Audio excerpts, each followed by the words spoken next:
Não, Regatas foi o grande campeão. Agora de volta à Série B do Campeonato Brasileiro, o Guarani também inicia a preparação e, diferente do primeiro turno, há, claro, um otimismo mais, digamos, mais aflorado por parte da rapaziada do Guarani de encarar a Macaca num jogão no próximo sábado no Brinco. Reservas em campo em um jogo-treino contra o Sub-20, enquanto os titulares fizeram um trabalho físico mais leve. E o técnico Giba ali só olhando tranquilo. Tranquilo? Palavra que passa longe do que essa semana significa. Enfrentar uma equipe muito boa. Eu acho que a concentração que a gente vinha ter nos jogos anteriores, nesse jogo a gente vai ter um pouco mais ainda. No primeiro turno, o Guarani perdeu por 2-0.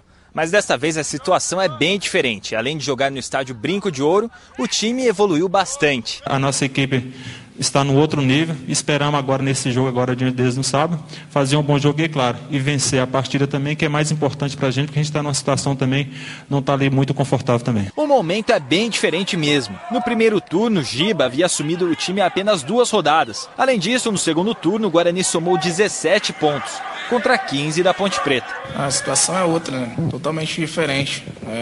A gente vai buscar o resultado por estar jogando dentro de casa, com o apoio do nosso torcedor. A gente quer sair dessa situação incômoda que a gente se encontra ainda, né?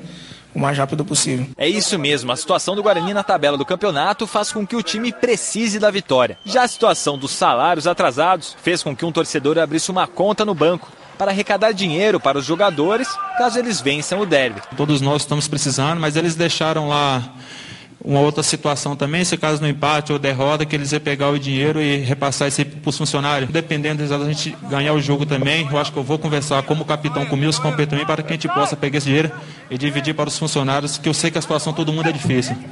Mas pelo que eles ganham, que também recebem aqui no Guarani, eu acho que para eles no momento vai ser mais importante. E é nesse clima de solidariedade que o capitão do Guarani deixou uma mensagem para a torcida. Que fica as coisas em paz para os dois lados, que o futebol bom apresentado seja dentro de campo e que as coisas resolvidas dentro de campo. E que fora de campo as coisas fiquem em paz. Esse é o recado que eu deixo para o torcedor.